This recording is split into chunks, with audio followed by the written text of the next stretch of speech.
நம்முடைய கர்த்தராகிய இயேசு கிறிஸ்துவின் நாமத்தினால இங்கு கூடியிருக்கிற சகோதர சகோதரிகளை வாழ்த்தி வரவேற்கிறேன். நம்முடைய கர்த்தராகிய இயேசுவின் நாமம் மகிமைப்படுவதாக. நம்ம போன வாரம் பார்த்தோம் இல்லையா? எல்லாவற்றையும் பார்க்கிலும் இருதயமே கிறுக்குள்ளதும் மகா கேடுள்ளதுமாய் இருக்கிறது. அதை அறியத்தக்கவன் யார் அப்படின்ற கேள்வியை கேட்டுட்டு கர்த்தர் சொல்றாரு, கர்த்தராகிய நானே ஒவ்வொருவனுக்கும் அவனவன் வழிக்கும் செய்கைகளின் பலனுக்கும் தக்கதாய் கொடுக்கும்படி இருதயத்தை ஆராய்கிறவரும் உள்ளந்திரியங்களை சோதித்தருமா இருக்கிறேன்னு சொல்றாரு.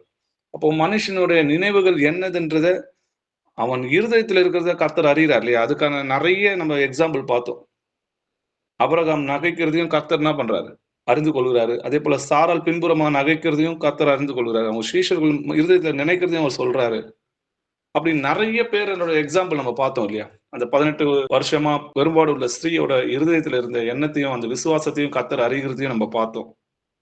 அப்போ மனுஷனுடைய ஆவி கர்த்தர் தந்த தீபமா இருக்கிறதுனால அது உள்ளத்தில் உள்ளவைகள்லாம் ஆராய்ந்து பார்த்து அவருக்கு தெரிவிக்குதுன்றதை நம்ம பார்க்கணும்.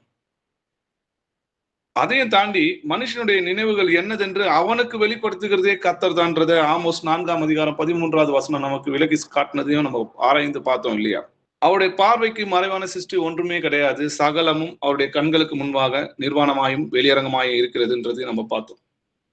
அப்ப சகலத்தையும் அவர் அறிந்திருக்கிறார் அப்படின்னு போது இருதயம் தான் எல்லாவற்றையும் பார்க்கிலும் இருதயமே கிறுக்குள்ளதும் மகா கேடுள்ளதுமா இருக்குது. இருதயத்தை நம்பக்கூடாது. நம்ம இருதயத்துல என்னென்ன சிந்தனைகள்லாம் இருக்குதோ அதுக்கெல்லாம் கீழ்ப்படியக்கூடாது. ஏன்னா இருதயம் கிறுக்குள்ளதுன்னு நம்ம பார்க்கிறோம் இல்லையா? கேடுள்ளதா இருக்கிறது. அப்போ கர்த்தருடைய வசனம் என்னவோ வார்த்தை என்னவோ அதை சோதித்தறிந்து அதற்கு தான் நம்ம கீழ்ப்படிந்து நடக்கணும். நமக்கு தோன்றதுபடியெல்லாம் செய்யக்கூடாது, தோன்றதெல்லாம் பேசக்கூடாது. எதை செய்தாலும் இதோட தேவனுடைய கற்பனைகளுக்கு கீழ்ப்பட்டு அப்படி செய்யணும். அந்த வசனத்தை கீழ்ப்படிந்து அதன்படி நடக்கணும்ன்றதை நம்ம ஆராய்ந்து பார்த்தோம் இல்லையா? அதோட தொடர்ச்சியா நம்ம இன்னைக்கு பார்க்கலாம். கர்த்தரிடத்தில் மனமகிழ்ச்சியாயிருன்னு சொல்லி வேதவசனம் எழுதியிருக்கு இல்லையா? கர்த்தரிடத்தில் மனமகிழ்ச்சியாயிரு, அவர் உன் இருதயத்தின் வேண்டுதல்களை உனக்கு அருள செய்வார். அப்போ கர்த்தரிடத்துல நம்ம மனமகிழ்ச்சியா இருக்கிறதுனா எப்படி? நம்ம கர்த்தருடைய கற்பனைகளை கீழ்ப்படிந்து அவருக்கு பிரியமாய் நடந்தோமானா நம்ம இருதயம் மன மகிழ்ச்சியா இருக்கும், சந்தோஷமா இருக்கும். கர்த்தருடைய காரியங்களை செஞ்சு பாருங்க, அவருக்காக ஓடி பாருங்க. அப்ப நம்ம இருதயம் சந்தோஷமா இருக்கிறது நம்மளால அறிந்து கொள்ள முடியல. அப்போ நமக்கு என்ன தேவையோ நம்ம இருதயத்தின் வேண்டுதல்களை அவர் என்ன பண்ணுவாரு? நமக்கு அருள செய்வார்னு சொல்லி இது எழுதியிருக்கு. சங்கீதம் 66ஆம் அதிகாரம் 18வது வசனம் வாசிக்கலாம். என் இருதயத்தில் அக்கிரம சிந்தை கொண்டிருந்தேனானால் ஆண்டவர் எனக்கு செவி கொடார். ஆமே. இதே என் இருதயத்துல அக்கிரமான சிந்தை கொண்டிருந்தேன்னு வைங்களேன், நம்மளோட ஜெபத்தை ஆண்டவர் கேட்க மாட்டார். அப்போ இருதயத்தில் கர்த்தரிடத்துல மன மகிழ்ச்சியா இருந்தா இருதயத்தின் வேண்டுதல்களை நமக்கு செய்வாரு. இதே கெட்ட எண்ணங்களும் அகந்தையும் அக்கிரம சிந்தையும் பொறாமையும் கோபமும் வைராக்கியமும் விரோதமும் பெருமையும் இதெல்லாம் இருந்துட்டு நான் ஜெபம் பண்ணனா கர்த்தர் நிச்சயமா கேட்க மாட்டார். அகந்தை வந்தால் இலச்சையும் வரும், தாழ்ந்த சிந்தையுள்ளிடத்தில் ஞானம் உண்டுன்னு சொல்லி வேதத்துல எழுதியிருக்கு. அப்போ தாழ்ந்த சிந்தை உள்ளவர்களிடத்தில் ஞானம் உண்டுன்னு எழுதியிருக்கு. அப்போ தாழ்மையான இருதயம் இருக்கணும்.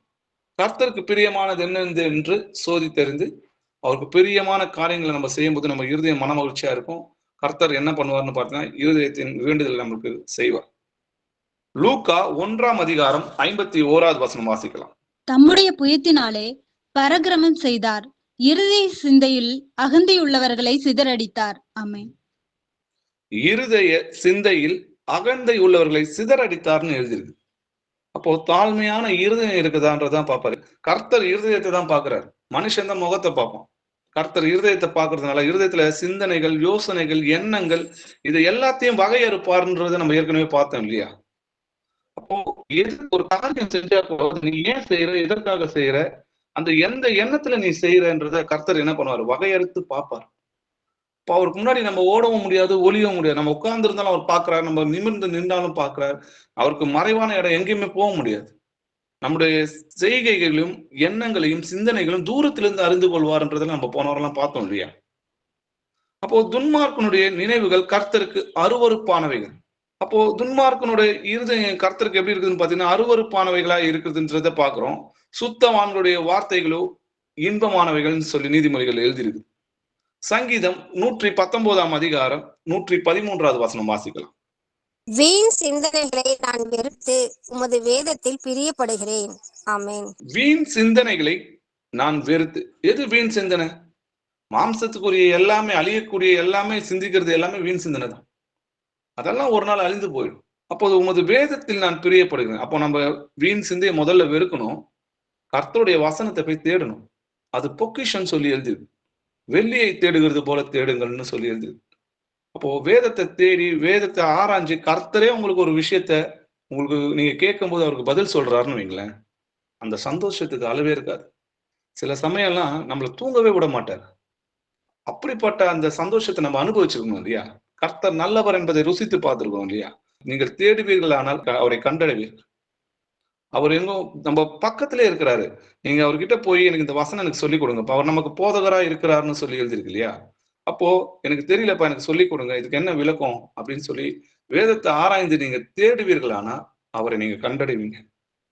சங்கீதம் 77 அதிகாரம் 6வது வசனம் வாசிக்கலாம். ரா காலத்தில் என் சங்கீதத்தை நான் நினைத்து என் இருதயத்தோட சம்பாஷித்துக் கொள்ளுகிறேன். என் ஆவி ஆராய்ச்சி செய்தது. ஆமென். ஆமேன். வேத வசனங்களை ஆராய்ந்து பாருங்கள், அதுல நித்திய ஜீவன் உண்டு என்று எழுதியிருக்கு இல்லையா? இதைதான் தாவீதும் பண்றார் இல்லையா? என் ஆவி ஆராய்ச்சி செய்து எதை குறித்து? ராக்காலத்தில் என் சங்கீதங்களை நான் நினைத்து என் இருதயத்தோட சம்பாதித்துக் கொள்வேன். அப்போ அவர் என்ன பேசுறாரு, என்ன சொல்றாரு அப்படின்றத நம்ம இருதயத்துல என்ன பண்றோம்? ஆண்டவரோட பேசுறோம், அந்த வசனங்களை கொடுத்து ஆராயிரம். ஏன் எதுக்கு சொன்னாரு? ஏன் இந்த வசனத்தை இப்படி சொன்னாரு? இந்த வசனமும் இந்த வசனம் ஒண்ணுக்கு ஒண்ணு முரண்பாடா இருக்குது. ஏன்? பிதாவும் நானும் ஒன்றாய் இருக்கிறேன்னு சொன்ன அதே கர்த்தர் தான் பிதா என்னிலும் பெரியவராய் இருக்கிறாருன்னு சொல்லியிருக்கிறார். அப்போ அந்த வசனம் அவமா போயிடுமா? வேத வசனங்கள் எல்லாமே ஒரு வசனத்துக்கு ஒரு வசனம் இடையூறு மாதிரிதான் இருக்கும். அது இடருக்கான கல்லு தான். ஆனா விசுவாசிக்கிறவர்களுக்கோ அது விலையேற பெற்ற கல்லு. நம்ம என்ன பண்ணணும்? இந்த 2 வசனமும் சத்தியம். அப்ப கர்த்தர் எதற்காக, ஏன், எதனால இதை சொல்றாரு?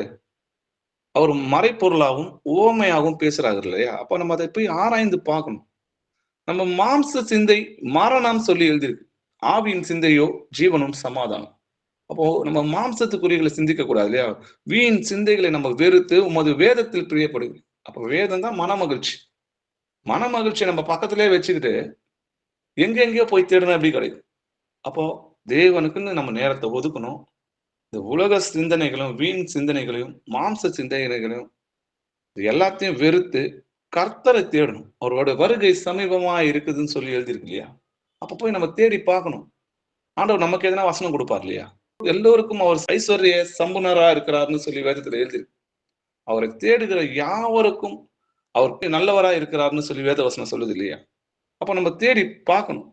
சங்கீதம் 119 அதிகாரம் 55வது வசனம் வாசிக்கலாம். கர்த்தாவே, காலத்தில் உமது நாமத்தை நினைத்து உமது வேதத்தை கைக்கொள்கிறேன். ஆமென். கர்த்தாவே, ரா காலத்தில் உமது நாமத்தை நினைத்து உமது வேதத்தை கை கொள்ளுவேன். அப்போ அவருடைய வசனம் என்ன சொல்லுது? அந்த வசனத்துக்கு நம்ம கீழ்ப்படுகிறோமா அப்படின்றத அவரை குறித்து, அந்த வசனத்தை குறித்து நம்ம நினைத்து நிற்கிறோம் இல்லையா? உன் வழியெல்லாம் அவரை நினைத்துக்கொள், அப்பொழுது அவர் உன் பாதையை செம்மை பண்ணுவார். அப்போ வீண் சிந்தனையை முதல்ல வெறுத்து மனுஷங்களை குறித்து அவங்களை குறித்து நம்ம சிந்திக்கிறதுல அவங்களுக்கு என்ன இருக்குது? அவன் ஏமாத்துறோம் இல்லையா? மனுஷனை நினைக்கிறதுக்கும் அவனை நினைக்கிறதுக்கும் ஒண்ணுமே இல்லையா? அவன் ஒரு புல் மேல படுற பனித்துளி போல நாளைக்கு என்ன பண்ணுவான்? காணாம போயிடும். அதனால நம்ம மனுஷங்களை சிந்திக்கிறத விட்டுட்டு அவங்கள ஆராயறத விட்டுட்டு கர்த்தர் இந்த வசனத்தை இப்படி பேசியிருக்காரு, ஏன் இந்த வசனத்தை இப்படி சொன்னாரு, அதுக்கான அர்த்தம் என்ன அப்படின்னு அவரை தேடுகிறதுலையும் அவரை நினைக்கிறதுலையும் போகும்போதும் வரும்போதும் நம்ம டிராவல் பண்ணும் போதும் அப்படியே நம்ம ஆண்டவர்கிட்ட பேசிக்கிட்டே அவர் கூட சம்பாஷணை பண்ணிக்கிட்டே போகும்போது பாத்தீங்கன்னா அந்த சந்தோஷத்துக்கு அளவே இல்லை. காது உள்ளவன் எவனோ கேட்க கடவன் சொல்லி எழுதிருக்குது. நிச்சயமா அவருடைய சத்தம் நம்ம காதுகளை கேட்கும். எப்படி உணர்வோம்? அந்த அந்த சத்தத்தை நம்மளால உணர்ந்து கொள்ள முடியும். இது தேவன் நமக்கு பேசுறாருன்றத நம்மளால நிச்சயமா உணர்ந்து கொள்ள முடியும். இருதயத்தில் சுத்தம் உள்ளவர்கள் பாக்கியவான்கள், அவர்கள் தேவனை தரிசிப்பார்கள். இருதயத்துல சுத்தம் இருந்தாதான் கர்த்தருடைய வசனமே கேட்கும். ஏன்னா பரிசுத்தம் இல்லாம ஒருவனும் தேவனை தரிசிக்க முடியாதுன்னு வேறொரு வசனம் சொல்லுது. பரிசுத்தமான இருதயத்துலதான் அவர் வாசம் செய்வார். அப்ப பரிசுத்தவான்னா யாரு? அந்த கேள்வியை கேட்டு பார்க்கணும் இல்லையா? அப்போஸ்தலர் 2ஆம் அதிகாரம் 37, 38 வசனங்கள் வாசிக்கிறோம். இதை அவர்கள் கேட்டபோது இருதயத்திலே குத்தப்பட்டவர்களாகி பேதுருவையும் மற்ற அப்போஸ்தலரையும் பார்த்து, சகோதரரே, நாங்கள் என்ன செய்ய வேண்டும் என்றார்கள். பேதுரு அவர்களை நோக்கி, நீங்கள் மனம் திரும்பி ஒவ்வொருவரும் பாவ மன்னிப்புக்கென்று இயேசு கிறிஸ்துவின் நாமத்தினாலே ஞானஸ்தானம் பெற்றுக்கொள்ளுங்கள், அப்பொழுது பரிசுத்த ஆவியின் வரத்தை பெறுவீர்கள். ஆமேன். ஆமேன்.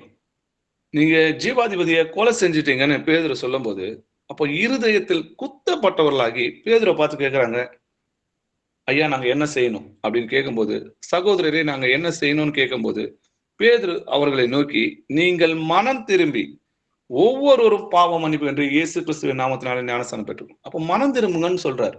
அப்போ ஒரு பாவி மனம் திரும்புறதுதான் பரிசுத்தம் இல்லையா? அதனால்தான் பரிசுத்தம் உள்ளவன் இன்னும் பரிசுத்தமாகட்டும். ஏன்னா ரட்சிக்கப்பட்டவங்களை கர்த்தர் அனுதினமும் சபைகளை சேர்க்கிறாரு. அப்போல்லாம் நம்ம என்ன நினைச்சிருந்தோம்? சத்தியத்தை அறியறதுக்கு முன்னாடி கொலை, விபச்சாரம், பொய், திருட்டு இதுதான் பாவம் அப்படின்னு நினைச்சிருந்தோம். இல்ல, மேட்டுமையான பேச்சும் மேட்டுமையான பார்வையும் அகந்தையான கண்களும் இதெல்லாம் பாவம்ன்றத ஆண்டவர் சொல்றாரு. ஏன் பரியாசம் பாவம்ன்றார், கோபம் பாவம்ன்றார். அப்ப இதெல்லாம் நம்ம படிக்கும்போது ஐயோ நம்ம இதெல்லாம் செய்யறோமே, இப்போ இதெல்லாம் விடணும், எசப்பா எனக்கு இதுல இருந்து விடுதலை கொடுங்க, என்னை பலப்படுத்துகிற கிறிஸ்துனாலே எல்லாவற்றையும் என்னை செய்ய முடியும்னு சொல்லி அவரை விசுவாசிக்கும் போது நம்ம என்ன வரும்? பரிசுத்தமாகும். அப்போ இயேசு கிறிஸ்துவை விசுவாசிக்கிறோம்ல, எனக்காக தான் ஜீவனை கொடுத்தார். அப்போ அவரை நம்ம விசுவாசிக்கும் போது அவரோட நாமத்தினால நம்ம பாவங்கள் மன்னிக்கப்படுது. இயேசு கிறிஸ்துவின் நாமத்தினாலும் தேவனுடைய ஆவியினாலும் கழுவப்பட்டீங்க, நீதிமானாக்கப்பட்டீங்க, பரிசுத்தமாக்கப்பட்டீங்கன்னு சொல்லி வேதத்துல எழுதியிருக்கு இல்லையா? அப்போ பரிசுத்த ஆவியான உங்களுக்குள்ள வர நம்ம மனம் திரும்பும் போது தேவன் நமக்குள்ள வருகிறார் இல்லையா?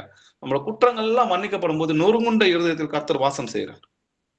அப்போஸ்தலர் 15ஆம் அதிகாரம் 8-9 வசனங்கள் வாசிக்கலாம். இருதயங்களை அறிந்திருக்கிற தேவன் நமக்கு பரிசுத்த ஆவியை தந்தருளினது போல அவர்களுக்கும் தந்தருளி அவர்களை குறித்து சாட்சி கொடுத்தார். விசுவாசத்தினாலே அவர்கள் இருதயங்களை அவர் சுத்தமாக்கி நமக்கும் அவர்களுக்கும் யாதொரு வித்தியாசமும் இராதபடி செய்தார். ஆமென். எப்படி இஸ்ரவேல் ஜனங்க மனம் திரும்பி இயேசு கிறிஸ்துவ நாமத்தினால ஞானஸ்நானம் பெறும்போது அவங்க பரிசுத்தமாக்கப்பட்டாங்க, நீதிமானாக்கப்பட்டாங்களோ, அதே மாதிரிதான் இருதயங்களை அறிந்திருக்கிற தேவன் புறஜாதி ஆகிய நமக்கும் என்ன பண்ணாரு? பரிசுத்த ஆவியை தந்தருனார் இல்லையா? அப்போ அவங்களுக்கும் நமக்கும் யாதொரு வித்தியாசத்தை இராதபடி செய்தாரு. அது எப்படி நம்ம இருதயங்களை சுத்தமாக்குனாரு? விசுவாசத்தினாலே அவர்கள் இருதயங்களை அவர் சுத்தமாக்கின்னு சொல்லி எழுது. அப்போ விசுவாசத்தினால்தான் நம்ம இருதயங்கள் என்ன பண்ணுது? சுத்தமாது. எப்போ இயேசுவை தேவன் என்று விசுவாசிக்கும் போது, அப்போ எனக்காக தான் இவர் மனுஷனா இறங்கி வந்தாரா? எனக்காக தான் அந்த பாடுகளை சகித்தாரா? எனக்காக தான் அவமானத்தை நிந்தையும் சுமந்தாரா? அப்ப என் மேல அன்பு கொண்டுதான் எனக்காக வந்தாரா அப்படின்னு எல்லாவற்றையும் மகிமையும் விட்டு வந்தாரா? அவரோட சிலுவையின் பாடுகளை நம்ம நினைக்கும் போது தெரியும் இல்லையா? அவர் முகத்துல எச்சு துப்புறாங்க, அவமானப்படுத்துறாங்க. அதெல்லாம் எனக்காக தான் அவர் பொறுத்திருந்தார். ஏன்னா பிள்ளைகளை மகிமையில் கொண்டு வந்து சேர்க்கையில் அப்படின்னு எழுதியிருக்குது. அதற்காக இந்த உபத்திரத்தை சந்தோஷமாய் சகித்தார்னு எழுதியிருக்குது. அப்போ விசுவாசத்தினால்தான் நம்முடைய இருதயம் எப்படி ஆகுது? சுத்தமாகுது. எப்படின்னு பாத்தீங்கன்னா, சுத்தமான இருதயத்திலும் நல் மனசாட்சியிலும் மாயமற்ற விசுவாசத்தில் பிறக்கும் அன்பு. அப்போ அவரை விசுவாசிக்கும் போதுதான் அவர் மேல அன்பு பிறக்குது இல்லையா? அந்த அன்பு தான் பரிசுத்த ஆவியா. நமக்குள்ள கர்த்தர் எப்படி இருக்கிறாருன்னு பாத்தீங்கன்னா, தேவன் அன்பாகவே இருக்கிறார். அப்போ விசுவாசத்தினாலே கிறிஸ்து உங்கள் இருதயங்களில் வாசமா இருக்கவும் சொல்லி எழுதியிருக்கு. அப்போ விசுவாசிக்கிறதுனாலதான் நம்ம என்னது? கர்த்தர் நமக்குள்ள இருக்கிறார். ரட்சிப்பின் சுவிசேஷத்தை கேட்டு விசுவாசிகளான போது வாக்குத்தத்தம் பண்ணப்பட்ட பரிசுத்த ஆவிக்குள் நம்ம முத்திரை பண்ணப்பட்டோம். அப்போ விசுவாசத்துலதான் நம்ம பரிசுத்தமாவது, நம்ம இருதயம் பரிசுத்தமாவது. ஏன்னா தேவன் ஒருவர் இருக்கிறார், என் இருதயங்களை ஆராய்ந்து பார்க்கிறார், என் சிந்தைகளை ஆராய்ந்து பார்க்கிறார், என் யோசனைகளை வகையறுப்பார். நான் ஏன் இன்னொருத்தவங்களை பத்தி யோசிக்கணும்? கர்த்தருக்கு பயந்துருக்கணும் இல்லையா? அவங்க என்ன நினைப்பாங்க, இவங்க என்ன நினைப்பாங்க? கர்த்தர் என் இருதயத்தை ஆராய்ந்து பார்க்கிறார், அவர் நினைப்பாரே, அவருக்கு நான் பதில் சொல்லணுமே, முழங்கால் யாவும் அவருக்கு முன்னாடி முடங்குமே. அப்போ நம்ம பயந்துருக்கணும் இல்லையா? அப்போ எந்த ஒரு அசுத்த எண்ணங்களையும் கர்த்தராகிய இயேசு கிறிஸ்து நாமத்தினால துரத்தணும். இப்போ நமக்குள்ள இருக்கிற அந்த கெட்ட சிந்தனைகளை உண்டாக்குற பிசாசுகளை நம்மளால துரத்த முடியலன்னா எப்படி நம்ம போய் இன்னொருத்தவங்க கிட்ட இருக்கிற பிசாசை துரத்த முடியும்?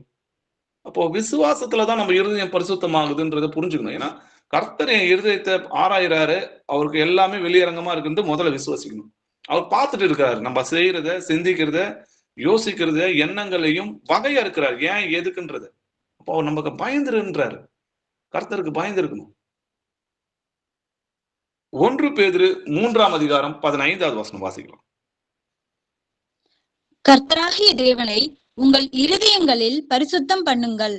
உங்களில் இருக்கிற நம்பிக்கையை குறித்து உங்களிடத்தில் விசாரித்து கேட்கிற யாவருக்கும் சாந்தத்தோடும் வணக்கத்தோடும் உத்தரவு சொல்ல எப்பொழுதும் ஆயத்தமாயிருங்கள். ஆமென். கர்த்தராகிய தேவனை உங்கள் இருதயங்களில் பரிசுத்தம் பண்ணுங்கள் எழுதியிருக்கு இல்லையா? இதே வேறொரு மொழிபெயர்ப்புல எப்படி எழுதியிருக்குன்னு பாத்தீங்கன்னா, இயேசு கிறிஸ்துவை கர்த்தர் என்று பரிசுத்தம் பண்ணுங்கள்னு எழுதியிருக்கும். அப்போ இயேசுவை கர்த்தர் என்று விசுவாசிக்கிறதுனால தான் நம்ம இருதயங்கள் என்ன பண்றோம்? சுத்தமாவது தேவனை பரிசுத்தப்படுத்துறோம் இல்லையா? மோசைய பாத்தீங்கன்னா இந்த கண்மலை கிட்ட போய் பேசுன்னு சொல்றாரு இல்லையா, அவர் போய் அடிச்சிடறாரு இல்லையா? அப்போ கர்த்தர் என்ன சொல்றாரு, நீ ஏன் என்ன பரிசுத்தப்படுத்தல அப்படின்னு கேட்பாரு. அதே ஜோடி வசனம் நீங்க போய் பாத்தீங்கன்னா, நீ ஏன் என்னோட வார்த்தையை விசுவாசிக்கலன்னு கேட்பாரு. அப்போ விசுவாசத்தின் மூலமா நம்ம என்ன பண்றோம், ஆண்டவரை விசுவாசிக்கிறது மூலமா அவரை பரிசுத்தம் படுத்துகிறோன்றதை நம்ம பார்க்கணும் இல்லையா? எபிரேயர் 10ஆம் அதிகாரம் 22வது வசனம் வாசிக்கலாம். துர்மனசாட்சி நீங்க தெளிக்கப்பட்ட இருதயம் உள்ளவர்களாயும் சுத்த ஜலத்தால் கழுவப்பட்ட சரீரம் உள்ளவர்களாயும் உண்மையுள்ள இருதயத்தோடும் விசுவாசத்தின் பூரண நிச்சயத்தோடும் சேரக்கடவோம். ஆமென். ஆமென். துர்மனசாட்சி நீங்க தெளிக்கப்பட்ட இருதயம் உள்ளவர்களாகும். அப்ப ரத்த சிந்தல் இல்லாம பாவ மன்னிப்பு கிடையாது இல்லையா? நமக்கும் பாவ மன்னிப்பு எப்படி கிடைச்சது? விலையேறப்பெற்ற ரத்தத்தை சிந்திதான் நமக்கு பாவ மன்னிப்பை உண்டாக்குனேன்.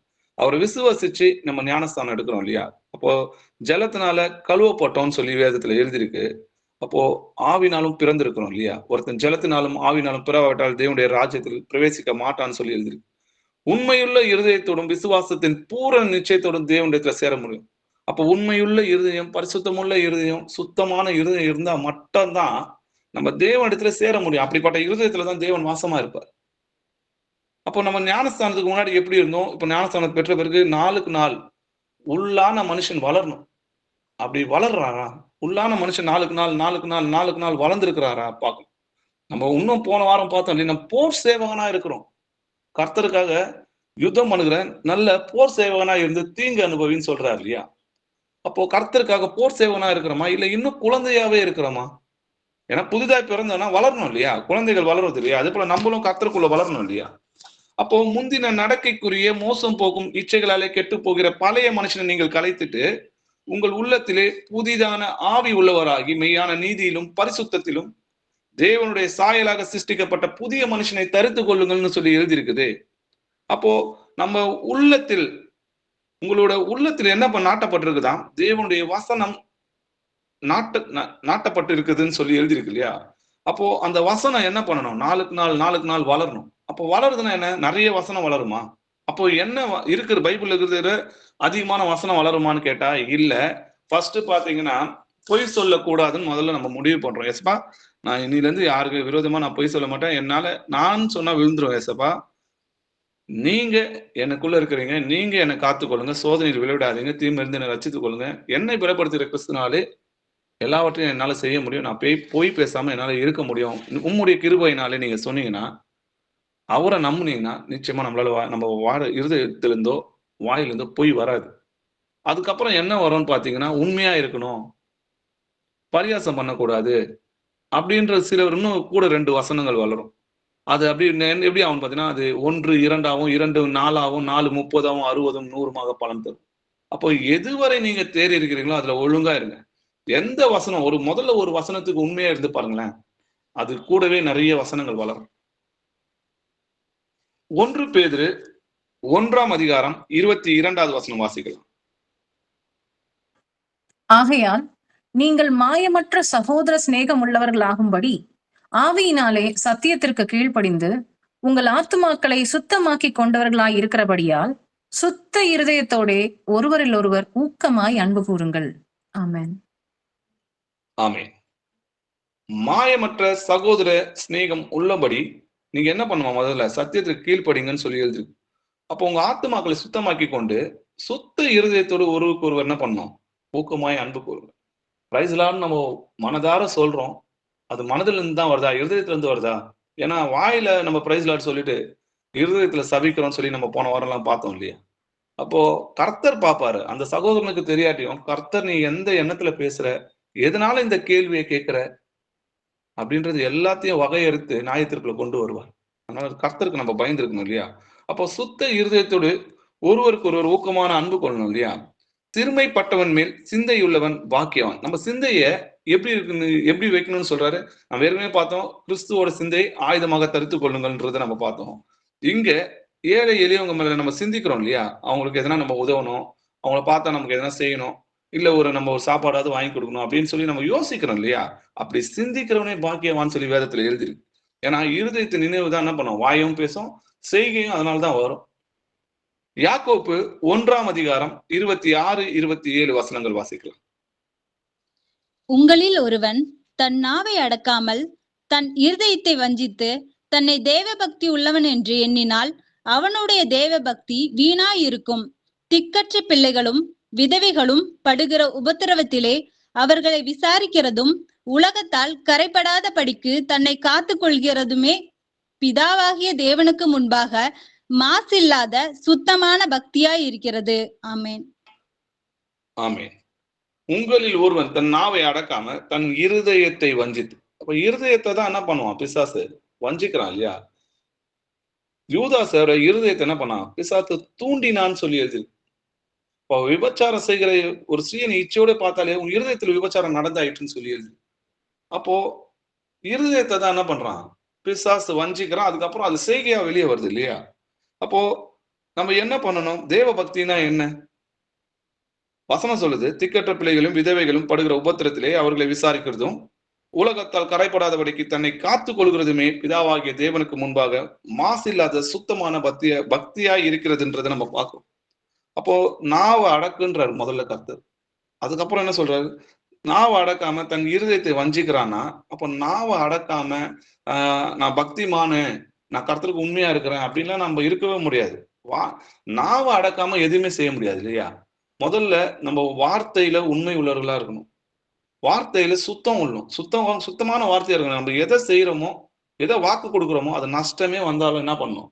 அந்த வார்த்தையை நிறைவேற்றுறதா இருக்கும். அதனாலதான் பவுல் சொல்றாரு, கர்த்தருக்கு சித்தமானது தான், நாங்க நாளைக்கு உயிரோட தான் இந்த காரியங்களை செய்யறோம். ஏன்னா நாளைய தினம் நம்முடைய இது கிடையாது இல்லையா?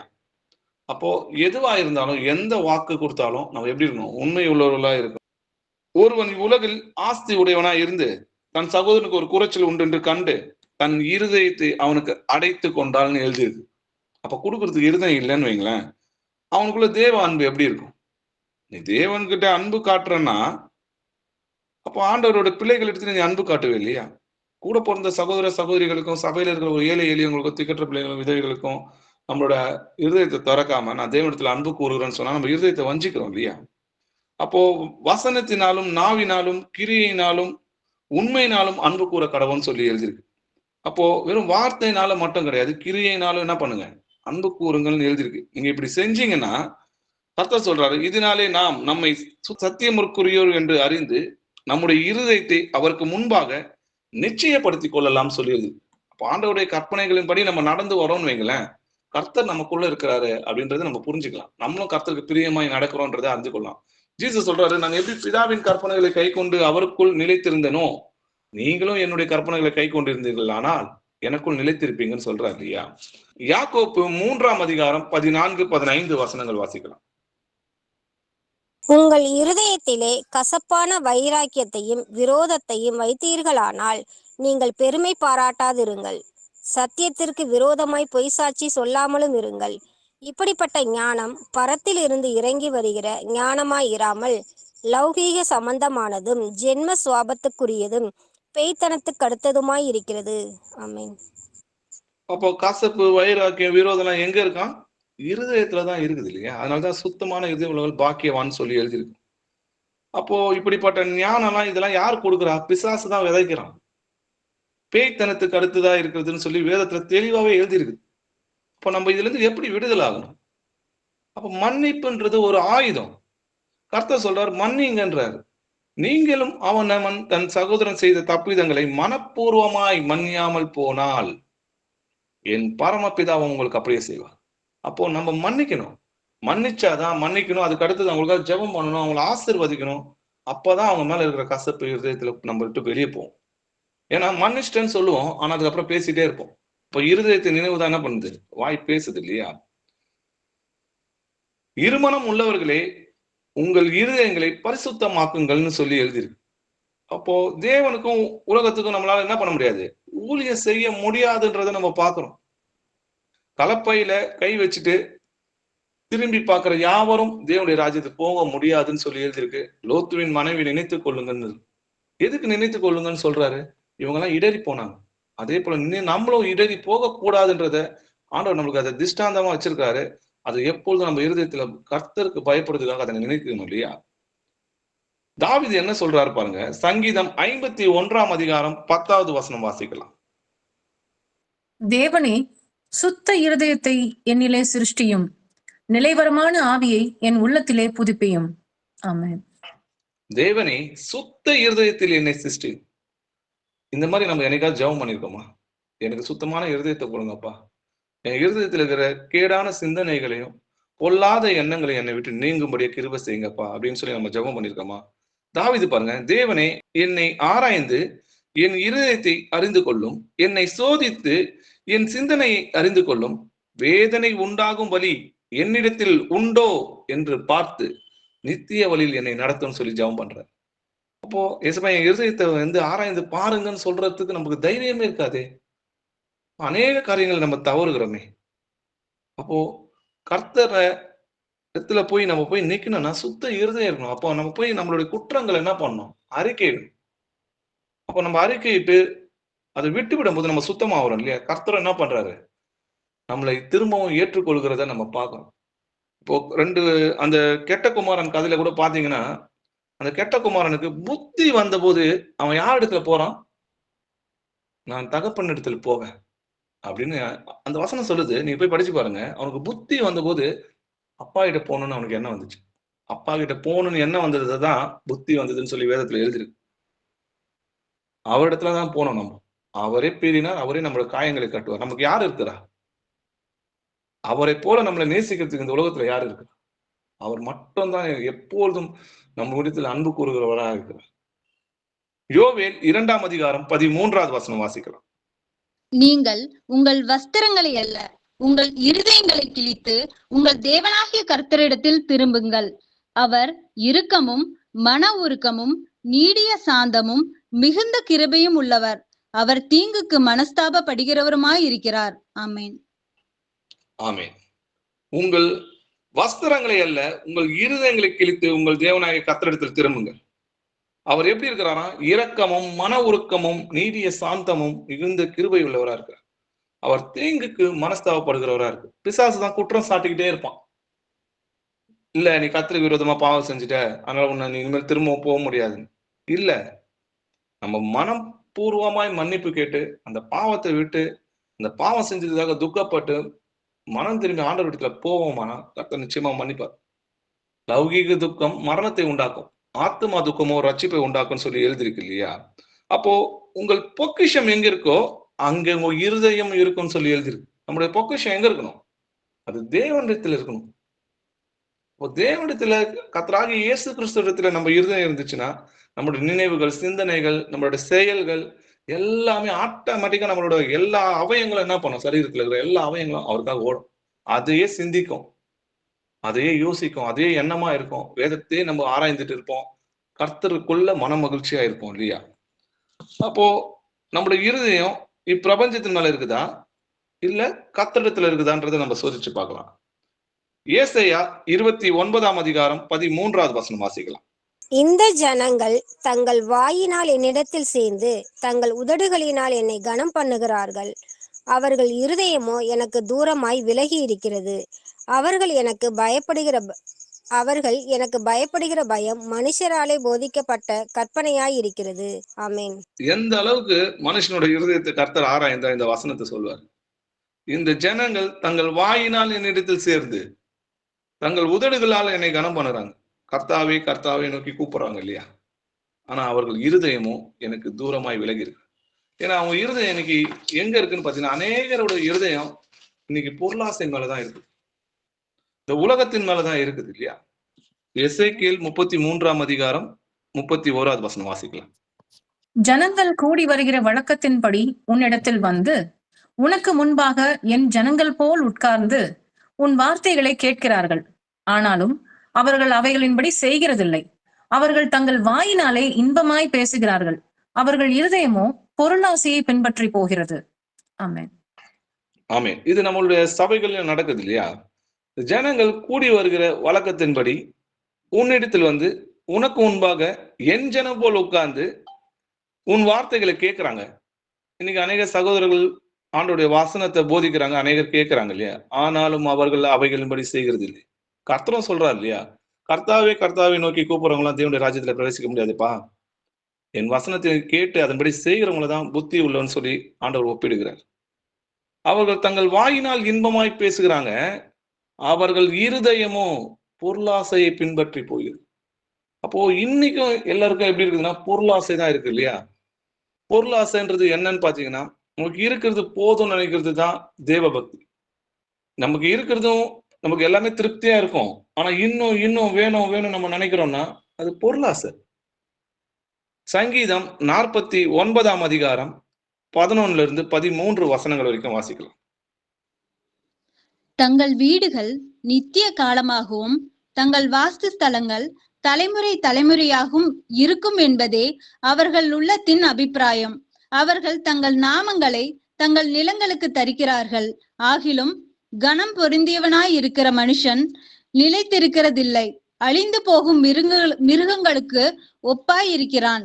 இதுதான் அவர்கள் வழி, இதுதான் அவர்கள் பைத்தியம். ஆகிலும் அவர்கள் சந்ததியார் அவர்கள் சொல்லை மெச்சிக்கொள்கிறார்கள். ஆமென். ஆமென். அவங்க என்ன நினைக்கிறாங்களாம் பாருங்க, ஒரு வீடு கட்டினா நித்தியமா நம்ம இருக்கோம். அந்த வீட்டுல என்ன பண்ணுவாங்க, நம்ம பேர் இருக்கும், நாளைக்கு பின்னாடி வர சன்னதியில என்ன பண்ணோம், நம்மளோட பேரை சொல்லும் அப்படின்னு நினைச்சு அவர்கள் உள்ளத்தின் அபிப்பிராயம் இப்படி அவங்க நினைக்கிறாங்களாம். இன்னைக்கும் அநேகர் நம்ம நினைக்கிறோம் இல்லையா? அப்போ நிறைய பேர் கேட்டீங்கன்னு வைங்களேன், உங்களோட லட்சியம் என்னன்னு கேட்டு பாருங்களேன். உலகத்தார் சொல்லுவாங்க, இந்த மாதிரி எனக்கு வந்து ஒரு வீடு வாங்கணும் பிரதர், வீடு வாங்கி கட்டணும், ஒரு கார் பார்க்கிங் வச்சு இருக்கணும், காலங்காலமா தலைமுறைகள்லாம் இருக்கும் அப்படின்னு சொல்றதை நம்மளாம் கேட்டிருக்கோம் இல்லையா?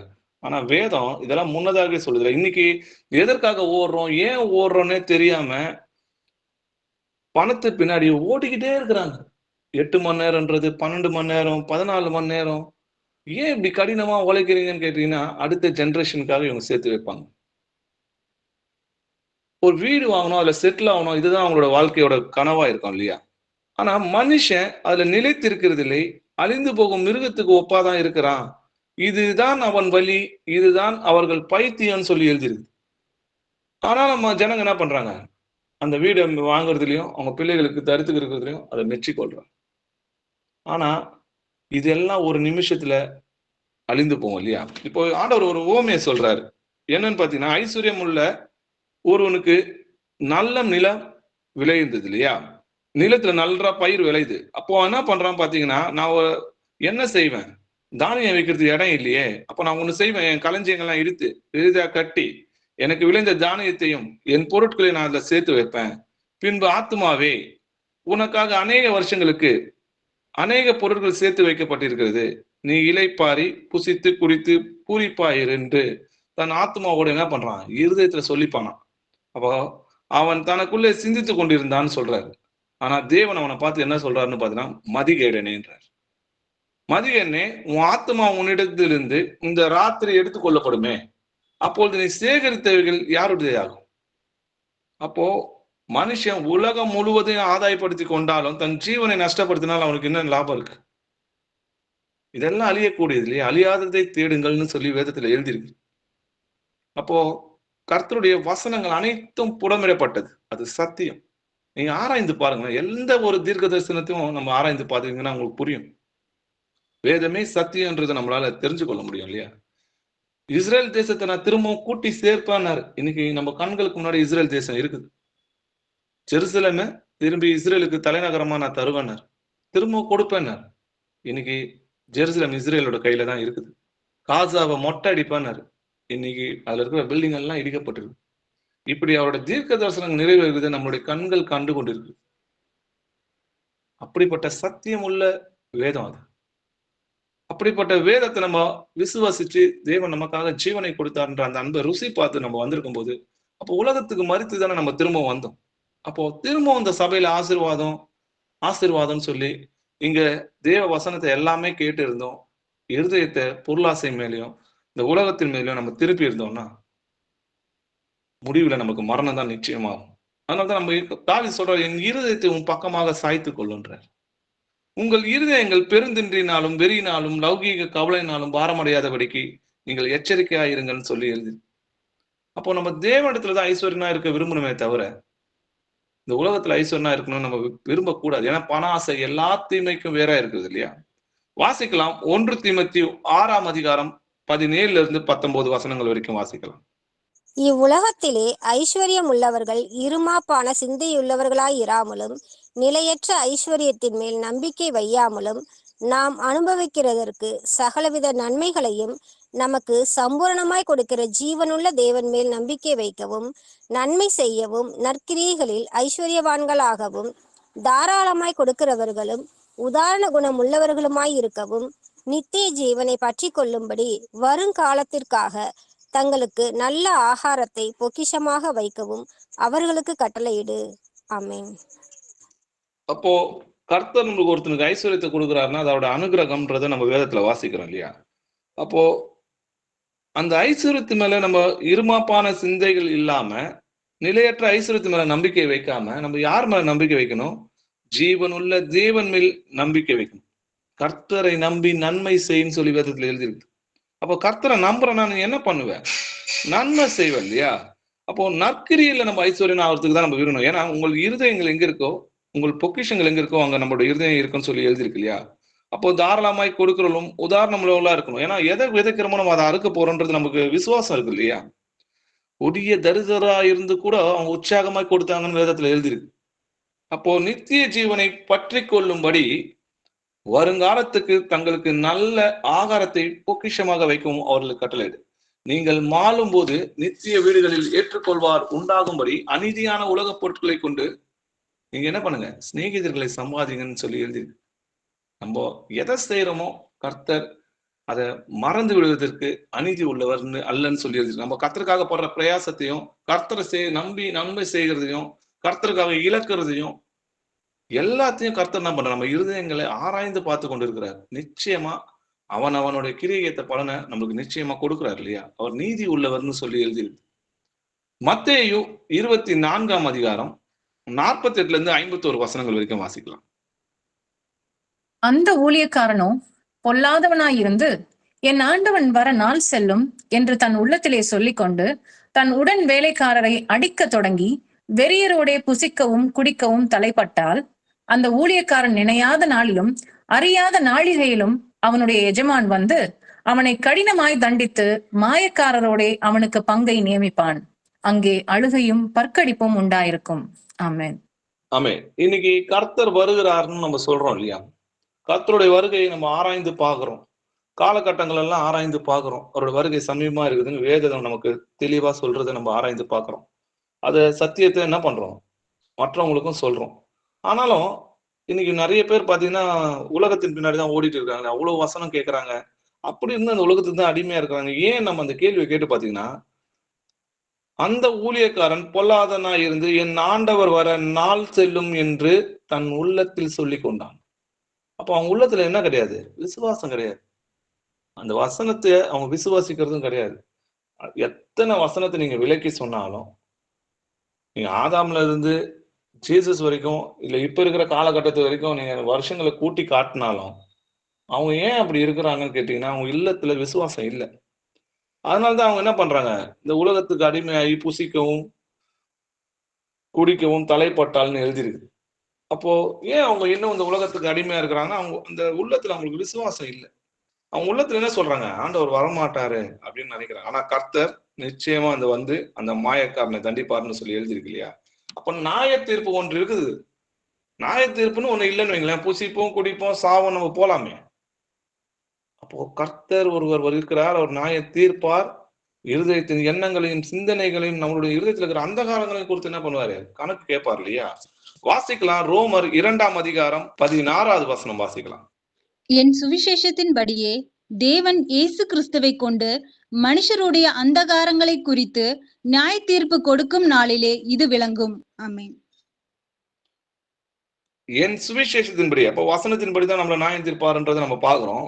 தேவன் இயேசு கிறிஸ்துவை கொண்டு, அப்போ அந்தரங்கம்னா என்னதுன்னு பாத்தீங்கன்னா, அந்தரங்கம்னா நம்ம இருதயத்துல இருக்கிற சிந்தனைகள், அது வெளியில யாருக்கும் தெரியாது நம்ம நினைச்சிருப்போம். நம்ம யோசிக்கிறோம், நம்ம இருதயத்துல யோசிச்சு இருதயத்துல சிந்திக்கிறது என்றது, இந்த மாதிரி அவங்க ஆக்சுவலா அவங்க எதிரில் இருக்கணும்னு அவசியம் இல்லை. அவங்க எங்கேயும் இருப்பாங்க, நம்ம எங்கேயும் இருப்போம். ஆனா நம்ம இருதயத்துல அவங்கள பார்த்து கேடான சிந்தனையோ அகந்தையான சிந்தனையோ பெருமையோ இந்த மாதிரிலாம் இருந்துச்சுன்னா கர்த்தர் அதை ஒண்ணு ஒண்ணா என்ன பண்ணுவாரு? நியாய தீர்ப்புல கொண்டு வந்து நிறுத்துவார்னு சொல்லி எழுதி. நியாய தீர்ப்பு கொடுக்கும் நாளிலே அது உங்களுக்கு புரியும்ன்றார். சங்கீதம் 50ஆம் அதிகாரம் 20-21 வசனங்கள் வாசிக்கலாம். நீ உட்கார்ந்து உன் சகோதரனுக்கு விரோதமாய் பேசி உன் தாயின் மகனுக்கு அவதூறு உண்டாக்குகிறாய். இவைகளை நீ செய்யும்போது நான் மௌனமாயிருந்தேன். உன்னை போல் நானும் இருப்பேன் என்று நினைவு கொண்டாய். ஆனாலும் நான் உன்னை கடிந்து கொண்டு அவைகள் உன் கண்களுக்கு முன்பாக ஒவ்வொன்றாக நிறுத்துவேன். ஆமென். ஆமென். நம்ம என்ன பண்றோம்? ஒரு சகோதரனுக்கு உட்கார்ந்து சகோதரனுக்கு விரோதமா பேசுறோம், தாயின் மகனுக்கு அவதூறு பண்றோம், ஒருத்தருக்கு ஒருத்தர் விரோதமா பேசாதிருக்குன்னு பைபிள் எழுதிருக்கு. இதனாலதான். ஏன்னா இதெல்லாம் பேசும்போது நான் மௌனமா இருந்தேன் இல்லையா? ஆனா நானும் உன்னை போல மௌனமா இருப்பேன்னு நீ நினைச்சாயோ அப்படின்னு கேட்கிறாரு. நான் உன்னை கடிந்து கொண்டு அவைகளை உன் கண்களுக்கு முன்பாக என்ன பண்ணுவேன்? ஒவ்வொன்றா நியாயத்தீர்ப்புல நிறுத்துவார். நீ இப்படி பேசுனியே அன்னைக்கு, இந்த மாதிரி சிந்திச்சியே, சகல எண்ணங்களையும் சகல செய்கைகளையும் நியாயத்திற்கும் காலம் வரும்னு சொல்லி எழுதியிருக்கு. அப்போ சகல எண்ணத்தையும் சகல செய்கையும் சிந்திக்கிறதையும் கர்த்தர் என்ன பண்ணுவாரு? நியாயத்துல கொண்டு வருவார். அப்போ சகல எண்ணங்கள்னா இருதயத்துல நம்ம சிந்திச்சோம் பாத்தீங்களா, யோசிக்கிறோம் பாத்தீங்களா, அந்த எண்ணங்களையும் கர்த்தர், கெட்ட எண்ணங்களா இருந்தாலும் சரி, நன்மையான சரி, கர்த்தர் எல்லாத்தையும் நியாயத்துல கொண்டு வந்து நிறுத்துவார். நீ எதற்காக, ஏன் இதை செஞ்ச, எந்த எண்ணத்துல இதை செஞ்ச, உன்னோட இருதயத்தின் நினைவுகள் என்னதுன்றத கர்த்தர் நியாயத்திற்குள்ள கொண்டு வந்து நிறுத்துவார். வாசிக்கலாம். லூக்கா 12ஆம் அதிகாரம் 2-3 வசனங்கள் வாசிக்கலாம். வெளியாக்கப்படாத மறைபொருளும் இல்லை, அறியப்படாத ரகசியமும் இல்லை. ஆதலால் நீங்கள் இருளிலே பேசினது எதுவோ அது வெளிச்சத்திலே கேட்கப்படும். நீங்கள் அறைகளில் காதிலே சொன்னது எதுவோ அது வீடுகளின் மேல் கூறப்படும். ஆமென். வெளியாக்கப்படாத மறைப்பொருளும் கிடையாது, அறியப்படாத ரகசியமும் கிடையாது. நீங்கள் இருளில் பேசினதுன்னா, இருதயம் தான் அந்தகாரமா இருக்குது இல்லையா? நீங்க அதுல சிந்திச்சதையும் யோசிச்சதையும் மறைவா நீங்க பேசினதையும் கர்த்தர் என்ன பண்ணுவாரு? அது வெளிச்சத்திலே கேட்கப்படணும், நியாயத்தீர்ப்புல கொண்டு வந்து நிறுத்துவார்னு அர்த்தம். அப்போ நம்ம பயப்படணும். யாருக்கு பயப்படணும்? அவங்களுக்கு தெரியாது அப்படின்னு நம்ம நினைக்கும். கர்த்தருக்கு தெரியும், அவர் கேட்பார். நம்ம சிந்தையை இப்ப யோசிக்கிறத கூட நம்ம ஒரு அறிந்து கொண்டிருக்கிறார். அப்பனால கர்த்தருக்கு நம்ம பயப்படணும் இல்லையா? கர்த்தர் வருமளவும் நீங்கள் காலத்துக்கு முன்னே யாதொன்றையும் குறித்து தீர்ப்பு சொல்லாதிருங்கள். இருளில் மறைந்திருக்கிறவைகளை அவர் என்ன பண்ணுவாராம்? வெளியரங்கமாக்கி இருதயத்தின் யோசனையும் வெளிப்படுத்துவார்னு எழுதியிருக்கு. அப்போ இருதயத்துல இருக்கிற யோசனை என்ன பண்ணுவாராம்? நியாயத்திற்குள்ள கொண்டு வந்து நிறுத்துவார். அப்போ இருளில் மறைந்திருக்கிறதுனா இது இருதயத்துல மறைந்திருக்கிறது தான் ஆண்டவர் சொல்றாங்க. இப்போ இருதயத்துல மறைந்திருக்கிற எண்ணங்களையும் சிந்தனைகளையும் யோசனைகளையும் கர்த்தர் என்ன பண்ணுவாரு? நியாயத்திற்குள்ள கொண்டு வந்து நிறுத்துவார்னு சொல்லி எழுதியிருக்கு. சகல எண்ணங்களையும் சகல செய்கைகளையும் நியாயத்திற்கிற காலம் இனி வருதா இருக்குதுன்னு சொல்லி வேதத்துல எழுதியிருக்கு.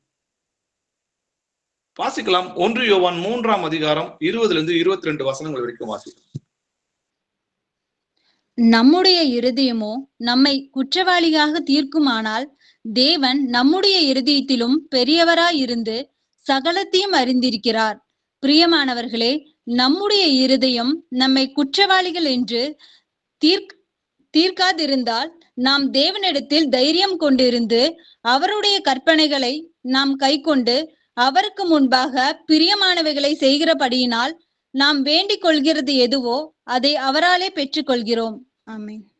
ஆமென். நம்முடைய இருதயமே நமக்கு தெரியும் இல்லையா, நம்ம குற்றவாளியா இல்லையான்றது நம்ம இருதயமே நம்மள நியாயத்திருக்கும். நம்ம இருதயமே நமக்கு சமாதானமா இருக்கா, கர்த்தரிடத்துல மன மகிழ்ச்சியா இருக்குதான்றதை சிந்திச்சு பாருங்க. அதனாலதான் கர்த்தரிடத்துல மன மகிழ்ச்சியா இருங்க. நம்ம குற்றம் செய்யலன்னா கர்த்தரிடத்துல மன மகிழ்ச்சியா தைரியமா போக முடியும். நம்ம பாவம் செஞ்சோம்னா ஆதாமை போலதான் ஒளிஞ்சு கொள்ள முடியும். கர்த்தரிடத்துல போய் நம்மளால நிக்க முடியாது. அந்த குற்ற உணர்ச்சி நம்ம இருதயத்தை அப்படியே குத்திக்கிட்டே இருக்கும். அப்போ நம்ம மனப்பூர்வமா சந்தோஷமா ஆண்டவர்கிட்ட பேசுறோமா, தைரியமா அவர்கிட்ட போய் நிக்கிறோமா? அப்போ நம்ம இருதயமே நம்மள குற்றவாளி இல்ல ஆமான்றத சொல்லணும் இல்லையா? அப்போ தேவன் நம்முடைய இருதயத்திலும் பெரியவரா இருந்து சகலத்தையும் அறிந்திருக்கிறார்னு சொல்லி எழுதிருக்கு. அப்போ நம்முடைய இருதயம் நம்மளை குற்றவாளி என்று தீர்க்காது இருந்தால் எப்படி தீர்க்காம இருக்கும்? நம்ம ஆண்டோடைய கற்பனையின்படி கை கொண்டு அவருக்கு பிரியமானதை செஞ்சோம்னா நமக்கு என்ன பண்ணுவோம்? நம்ம இருதயம் மன மகிழ்ச்சியா இருக்கும். நம்ம தைரியமா ஒரு இடத்துல என்ன பண்ணுவோம்? பேசுவோம். அப்போ இருதயத்தின் நினைவுபடி என்ன பண்ணுவாரு? கர்த்தரிடத்தில் மன மகிழ்ச்சியாயிரு, அவர் உன் இருதயத்தின் வேண்டுதலை என்ன பண்ணுவாரு? அருளை செய்வார்னு சொல்லி எழுதியிருக்கு. உபாகமம் 5ஆம் அதிகாரம் 29வது வசனம் வாசிக்கலாம். அவர்களும் அவர்கள் பிள்ளைகளும் என்றென்றைக்கும் நன்றாய் இருக்கும்படி அவர்கள் எந்நாளும் எனக்கு பயந்து என் கற்பனைகளை எல்லாம் கைக்கொள்வதற்கேற்ற இருதயம் அவர்களுக்கு இருந்தால் நலமாயிருக்கும். ஆமென். ஆமென். அவர்களும் அவர்கள் பிள்ளைகளும் என்றென்றைக்கும் நல்லா இருக்கணும்ன்றதுதான். நீங்க நல்லா இருக்கணும், நீங்க சந்தோஷமா இருக்கணும், மன மகிழ்ச்சியா இருக்கணும். அதற்காக தான் ஆண்டவர் என்ன சொல்றாரு, எனக்கு பயந்து என் கற்பனைகளை கை கொள்ளுங்கன்றாரு. அப்படிப்பட்ட இருதயம் உங்களுக்கு இருந்தால் நலமாயிருக்கும். உங்களுடைய கற்பனைகள் எல்லாம் நான் செய்யறதுக்கு என் இருதயத்தை உன் பக்கமாக சாய்த்துக் கொள்ளுங்கள்னு தாவீது சொல்றாரு. அப்போ முதல்ல இருதயம் இருக்கணும். ஆண்டவர்களுடைய கற்பனைகளின்படி நடக்கணும். அதுக்கு எனக்கு உதவி செய்யுங்கவா, உன் கட்டளைகளின்படி நான் நடக்கணும். உமக்கு விரோதமா நான் பாவம் செய்யக்கூடாது. உன் வார்த்தைகள் எல்லாத்துக்கும் பிரியமா நான் நடக்கணும். கர்த்தரை சந்தோஷப்படுத்தி பார்க்கணும். சும்மா ஆண்டவர்கிட்ட போய் எனக்கு அது கொடுங்க, இது கொடுங்கன்னு அவர்கிட்ட கேட்கறத நிறுத்திட்டு, நம்ம கர்த்தருக்கு எதனா செய்ய முடியுமா? அவருக்கு பிரியமான காரியங்களை செய்ய முடியுமா? அவரை சந்தோஷப்படுத்த முடியுமா? அப்படின்றத சிந்திச்சு பார்க்கணும் இல்லையா? அப்படிப்பட்ட இருதயம் நமக்கு இருந்தால் நலமா இருக்கும். சகோதரரே, ஜீவனுள்ள தேவனை விட்டு விலகுவதற்கு ஏதுவான அவிவிசுவாசம் உள்ள பொல்லாத இருதயம். இப்போ அவிசுவாசம் உள்ள பொல்லாத இருதயம் சொல்லி எழுதியிருக்கு அவிசுவாசத்தை. அப்படி உங்களில் ஒருவனுக்கு இராதபடிக்கு எச்சரிக்கையா இருங்கன்னு சொல்லி எழுதி. அப்போ தேவனை விட்டு விலகிறதுக்கும் பொல்லாத இருதயம் தான், கற்பனைகள்லாம் கை கொள்வதற்கு ஏற்ற நல்ல இருதயமும் இருதயம் தான். அப்போ இருதயம் தான் சுத்தமா இருக்கணும்ல. அந்த இருதயத்துல முதல்ல ஆண்டவருக்கு கீழ்ப்படியணும்ன்ற அந்த பயமும், அவர் மேல அன்பு இருந்தாதான் இது எல்லாமே நடக்கும். அன்பு இல்லைன்னு வைங்களேன், ஆண்டவர் மேல நமக்கு அன்பு இல்லைன்னு வைங்களேன், நீங்க என்ன வசனம் சொன்னாலும், என்ன வார்த்தையை நீங்க வேதத்துக்கு ஆராய்ஞ்சாலும் நம்ம அதுக்கு ஒரு கீழ்ப்படிய மாட்டோம்.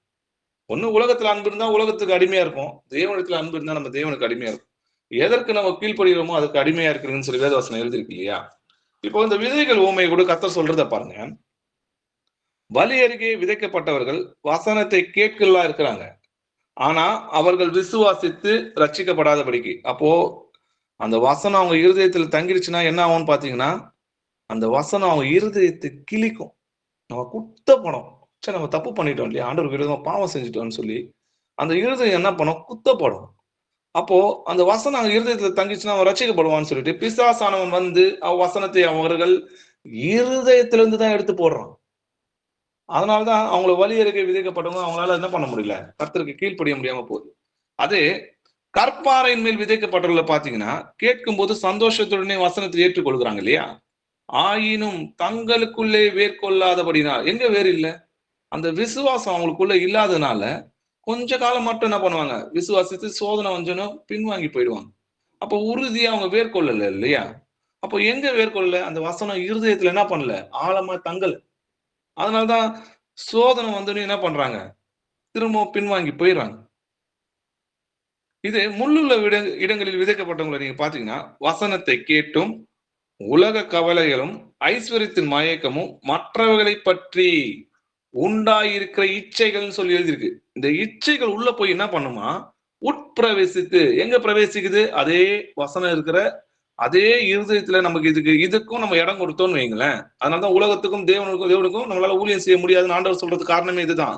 இது உள்ள வந்து என்ன பண்ணுமா, வசனத்தை நெருக்கி போட, அதனால் பலனற்று போவார்கள் எழுதியிருக்கு. அப்ப அது இதெல்லாம் ஏன் ஆண்டவர் வெறுக்க சொல்றாரு உலகத்தை? ஏன்னா நீ உலகத்தை நேசிச்சுன்னா உலகத்தோட அந்த ஐஸ்வர்யத்தின் மயக்கமும் கவலைகளும் உள்ள புகுந்து விசுவாசத்தையும் வசனத்தையும் நெருக்கி போட்டோம். அப்புறம் நம்ம ஆண்டவரை விட்டு விலகி போயிடுறதுக்கு காரணமாயிடும். நல்ல நிலத்தில் விதைக்கப்பட்டவர்கள் வசனத்தை கேட்டு அதை உண்மையும் நன்மையுமான எங்க காத்துக்கிறாங்க, இருதயத்தில் காத்து கொண்டு பொறுமையுடனே பலன் கொடுக்கிறவர்களா இருக்கிறாங்க. அப்போ வசனத்துல என்ன பண்ணணும், இருதயத்துல காத்துக்கணும். ஒரே ஒரு வசனத்துக்கு உண்மையா இருக்கணும்னு நீங்க நினைச்சு பாருங்க, அந்த வசனத்தை நான் மீற மாட்டேன். அதுக்கு நாள் போக போக பாத்தீங்கன்னா அது 30, 60, 100 நீங்க மாறுறதை உங்களால உணர முடியும். எந்த வசனம் உங்களுக்கு நீங்க ஏற்றுக்கொண்டு அதை விசுவாசிக்கிறீங்களோ அதுக்கு முதல்ல கீழ்ப்படிங்க, அதுல ஒழுங்கா இருங்க. அப்ப எல்லாமே நீங்க அடுத்து பாத்தீங்கன்னா அது 4 வசனமா மாறும், 4, 40 வசனமா மாறும். உபாகமம் 6ஆம் அதிகாரம் 6வது வசனம் வாசிக்கலாம்.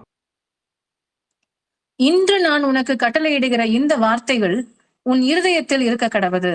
ஆமென். இன்று நான் உனக்கு கட்டளையிடுகிற இந்த வார்த்தைகள் உன் இருதயத்தில் இருக்க கடவுது. அப்போ தேவனுடைய வசனம் எங்க இருக்கணுமா, இருதயத்துல இருக்கணுமா. என் மகனே, என் போதகத்தை மறவாதே, உன் இருதயம் என் கட்டளைகளை காக்க கடவுதுன்னு சொல்லி எழுதிருக்கு. ஃபர்ஸ்ட் வசனம் இருதயத்துல இருக்க கடவுதுன்னு பார்த்தோம். 2வது வசனம் இருதயத்துல காக்க கடவுது. அந்த வசனத்தை இருதயத்துல இருக்குது, விதைக்கிறாங்க இல்லையா? சுவிசேஷம் அறிவிக்கிறாங்க, வேதம் படிக்கிறோம். அப்போ அதை இருதயத்துல வைத்து காத்து கொள்ளணும். பொக்கிஷங்களை காக்குவது போல, பொன்னை காப்பது போல இருதயத்துல அந்த வசனத்தை என்ன பண்ணணும்? நம்ம காத்துக்கணும் இல்லையா? நீதிமொழிகள் 22ஆம் அதிகாரம் 17, 18 வசனங்கள் வாசிக்கலாம்.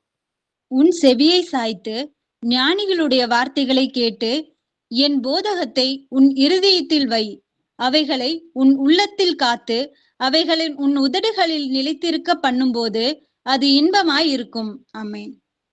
உன் செவியை சாய்த்து, முதல்ல கேட்கறது காது உள்ளவனு கேட்க கடவுள்னு எழுதிருக்கு இல்லையா?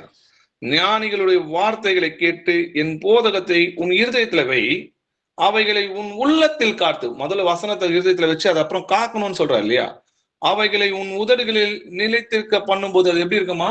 இன்பமா இருக்கும். மனுஷனோட வாழ்க்கை ஃபுல்லா சந்தோஷமா இருக்கும். கர்த்தருடைய கற்பனைகளின்படி நடக்கிற யாவருக்கும் சமாதானம் உண்டுன்னு சொல்லி எழுதியிருக்கு இல்லையா? சங்கீதம் 37ஆம் அதிகாரம் 31வது வசனம் வாசிக்கலாம். அவனுடைய தேவன் அருளிய வேதம் அவன் இருதயத்தில் இருக்கிறது, அவன் நடைகளில் ஒன்றும் பிசகுவதில்லை. ஆமென். வேதம் இருதயத்துல இருந்தா என்ன நடக்குமா? அவன் நடைகளில் ஒன்றும் பிசுகுவதில்லை. அவன் வழி தவறிய போக முடியாது. ஏன்னா அவனுடைய இருதயத்துல என்ன இருக்குன்னு பாத்தீங்கன்னா தேவனுடைய வசனம் இருக்கிறதுனால அந்த வசனம் நம்மளை காத்துக்கொள்ளும். தேவனால் பிறந்த எவனும் பாவம் செய்யான், ஏனெனில் அவருடைய வித்து அவனுக்குள் தரித்திருக்குதுன்னா அவருடைய வசனம் அவனுடைய இருதயத்துல இருக்குது. அவன் தேவனால் பிறந்தபடியால் பாவம் செய்ய மாட்டான்னு சொல்லியிருக்கு. ஏன்னா அந்த வசனம் நம்ம இருதயத்துல இருக்கு இல்லையா? ஒரு விபச்சார எண்ணத்தை பிசாசு உண்டாக்கணும்னா கர்த்தர் சொல்லுவாரு, அந்த வசனம் நம்ம சொல்லும். ஒரு ஸ்திரீயை நீ இச்சையோட பார்த்தாலே விபச்சாரம் நடந்தாயிற்றுன்னு சொல்லி அந்த வசனம் நமக்கு முன்னதாகவே வரும். அப்போ அந்த வசனம் நம்மளை என்ன பண்ணும்? பாவம் செய்யாதபடி நம்மளை காத்துக்கொள்ளும். ஒரு பரியாசம் பண்ணும்போது பரியாசம் பண்ணாதிருன்னு சொல்லி எழுதியிருக்கேன், பொய் சொல்லாதிருப்பாயாகன்னு சொல்லி எழுதியிருக்கேன் அப்படின்ற அந்த வசனம் நம்மளை காக்கும்ன்றதை நம்ம புரிஞ்சுக்கணும்.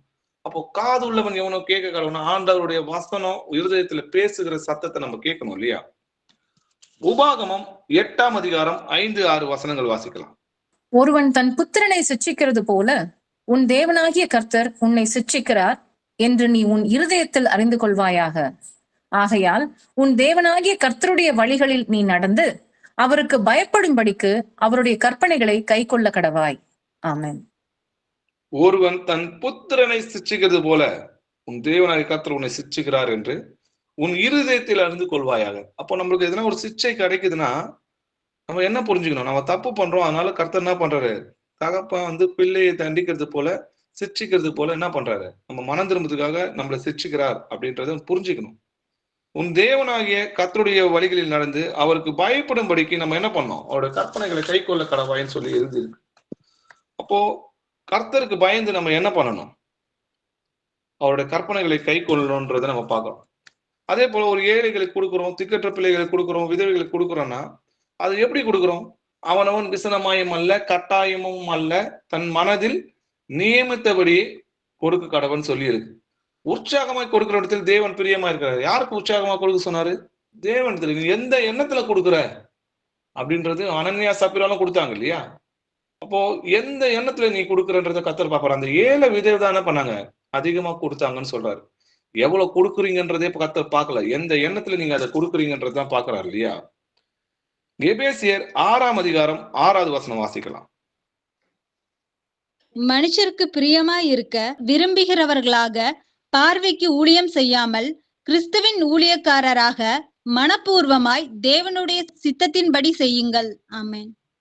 அப்போ மனுஷங்க பாக்குறாங்க, மனுஷரை பிரியப்படுத்தணும்ன்றத ஊழியத்தை செய்யாம கிறிஸ்து எனக்காக ஜீவனை கொடுத்தாருன்னு சொல்லி நன்றி அறிதல் உள்ளவர்களாய் மனப்பூர்வமாய் தேவனுடைய சித்தத்தின்படி செய்யுங்கன்னு சொல்லி. அப்போ கர்த்தருக்காக மனப்பூர்வமா செய்யறமான்றத கர்த்தர் என்ன பண்ணுவாரு? ஆராய்ந்து பார்ப்பார் இல்லையா? பிலிப்பியர் 2ஆம் அதிகாரம் 15, 16 வசனங்கள் வாசிக்கலாம். கோணலும் மாறுபாடுமான சந்ததியின் நடுவிலே குற்றமற்றவர்களும் கபடற்றவர்களும் தேவனுடைய மாசற்ற பிள்ளைகளுமாய் இருக்கும்படிக்கு எல்லாவற்றையும் முறுமுறுப்பு இல்லாமலும் தர்க்கிப்பில்லாமலும் செய்யுங்கள். ஆமென். அப்போ கோணலும் மாறுபாடான சந்ததியின் நடுவிலே குற்றமற்றலும் கபடற்றலும் தேவனுடைய மாசற்ற பிள்ளைகளா இருக்கும்படி நம்ம எப்படி இருக்கணுமா? எல்லாவற்றையும் முறுமுறுப்பு இல்லாம தர்க்கம் இல்லாம மனப்பூர்வமா இது என் கர்த்தருக்காக செய்யறேன், மனுஷனுக்காக செய்யலன்றத நம்ம கர்த்தருக்காக செய்யறோம்னு சொல்லி சந்தோஷமா செஞ்சீங்கனாலுமே அது எப்படி இருக்குன்னா சந்தோஷமும் மன மகிழ்ச்சியுமா இருக்கும். அது மனப்பூர்வமா செய்யறதுதான் கர்த்தர் விரும்புறார் இல்லையா? எல்லாவற்றுக்கும் மேலாக ஒருவருக்கு ஒருவர் ஊக்கமாக அன்புள்ளவர்களா இருங்க. அன்பு திரளான பாவங்களை மூடும். முறுமுறுப்பு இல்லாமல் ஒருவரை ஒருவர் உபசரிங்கள்னு சொல்லி எழுதியிருக்கு. உங்கள் காரியங்கள் எல்லாம் அன்போடே செய்ய கடவுதுன்னு சொல்லி வேதத்துல எழுதியிருக்கு. அப்போ எதை செய்தாலும் அன்போடு மனப்பூர்வமா கர்த்தருக்கு என்று செய்ததான் கர்த்தர் விரும்புறார் இல்லையா? ரோமர் 12ஆம் அதிகாரம் 16வது வசனம் வாசிக்கலாம். ஒருவரோடு ஒருவர் ஏக சிந்தையுள்ளவர்களாயிருங்கள். மேட்டிமையானவைகளை சிந்தியாமல் தாழ்மையானவர்களுக்கு இணங்குங்கள். உங்களையே புத்திமான்கள் என்று எண்ணாதிருங்கள். ஆமென். ஒருவருக்கு ஒருவர் ஏக சிந்தையுமா இருங்க. நம்மளுடைய சிந்தை எப்படி இருக்கணும்? கிறிஸ்துவின் சிந்தையே நமக்குள்ள இருக்கணும் இல்லையா? அப்போ மேட்டுமையானது சிந்திக்கூடாது. அவர் எல்லாவற்றையும் விட்டு அடிமை சாயலாய் மனித ரூபமாய் நமக்காக ஜீவனை கொடுத்தார் இல்லையா? அந்த தாழ்மையான இருதயம் தான் நமக்குள்ள இருக்கணும். உங்களையே புத்திமான் என்று எண்ணாதிருங்கள்ன்றார். இப்போ நம்ம என்றதையும் சிந்திக்கிறதையும் கர்த்தர் என்ன பண்ணுவாரு? நான் இதுல கொண்டு வந்து நிறுத்துவார் இல்லையா?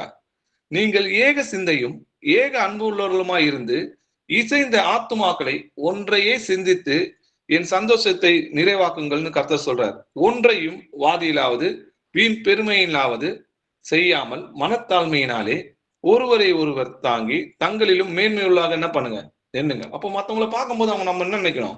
அவங்க நம்மளுக்காக நம்மளோட அதிகமா தேவனுக்கு கீழ்ப்படுகிறாங்க, அவரோட கற்பனையின்படி நடக்கிறாங்க, அவர் பிரியமா நடக்கிறாங்க அப்படின்னு சொல்லி நம்ம அவங்களை கனம் பண்ணுகிறதுல நம்ம என்ன பண்ணோம்? முந்தி கொள்ளணும். 2 கொரிந்தியர் 10ஆம் அதிகாரம் 5வது வசனம் வாசிக்கலாம். அவைகளால் நாங்கள் தர்க்கங்களையும் தேவனை அறிகிற அறிவுக்கு விரோதமாய் எழும்புகிற எல்லா மேட்டிமையையும் நிர்மூலமாக்கி எந்த எண்ணத்தையும் கிறிஸ்துவுக்கு கீழ்ப்படிய சிறைப்படுத்துகிறவர்களாய் இருக்கிறோம். ஆமென். ஆகையால் நாங்கள் தர்க்கங்களையும் தேவனை அறிகிற அறிவுக்கு விரோதமாக எழும்புகிற எந்த மேட்டுமையான சிந்தனைகளை என்ன பண்ணுவோம்? கிறிஸ்துவுக்கு கீழ்ப்படிய சிறைப்படுத்துகிறோம். அப்போ நிறைய எண்ணங்கள் நமக்கு தோணதான் செய்யும். பிசாசு என்ன பண்ணுவோம்? விதைச்சிட்டே இருப்பான் கெட்ட எண்ணங்களை. யாரை விழுங்கலாம் என்று வகை தேடி அலையறான் இல்லையா? கர்ஜிக்கிற சிங்கத்தை போல இருக்கிறான், யாரெல்லாம் விழுங்கலாமான்னு. இப்ப நம்ம என்ன பண்ணோம்? அவன் அந்த எண்ணத்துல உதிக்கிறது பாத்தீங்களா? ஒரு யோசனை, ஒரு சிந்தனை. இப்போ நல்லா பேசிட்டு இருக்கும்போது இன்னும் உன்னை அவமானப்படுத்திட்டாங்க, உன்னை மரியாதை எல்லாம் பேசிட்டாங்க, நீ பேசுற சொன்ன உனக்கு சொல்லல அப்படின்ற அந்த எண்ணத்தை விதைச்சிட்டே இருப்பான். சகோதரர்களுக்கு விரோதமா இச்சையை விதைப்பான், பண ஆசையை விதைப்பான். இப்போ நம்ம என்ன பண்ணணும்? எந்த எண்ணத்தையும் கிறிஸ்துவுக்கு கீழ்ப்படிய சிறைப்படுத்தலாம் இருக்கணும். அப்போ இயேசு நாமத்தினால அவனை என்ன பண்ணும்? விரட்டிக்கிட்டே இருக்கும். அப்போ முதல்ல நமக்குள்ள இருக்கிற பிசாசுகளோட எண்ணங்களை நம்ம விரட்ட முடியலன்னா நம்ம எப்படி போய் மற்றவங்க கிட்ட இருக்கிற பிசாசுகளை, பிடியில இருக்கிறவங்களை நம்மளால எப்படி விரட்ட முடியும்? இப்போ இயேசுவின் நாமத்தை என்ன பண்ணணும்? ஆயுதமாக பயன்படுத்தணும் இல்லையா? கிறிஸ்துவின் சிந்தையே நமக்குள்ள இருக்கணும். கிறிஸ்துவோட சிந்தையே ஆயுதமா நம்ம பயன்படுத்தணும். அதே போல கிறிஸ்துவ என்ன பண்ணணும்? பாடுபட்டது, அவரு அடிக்கப்படும் போது அவர் எப்படி சிலுவையை சகித்தாரு, இதெல்லாம் நம்ம என்ன பண்ணோம்? அவருடைய சிந்தனைகளே நம்ம என்ன பண்ணோம்? அவரையே நினைத்து கொள்ளுங்கன்றது. நம்ம உபத்திரம் வரும்போதெல்லாம் அவரை தான் நினைச்சுக்கணும்.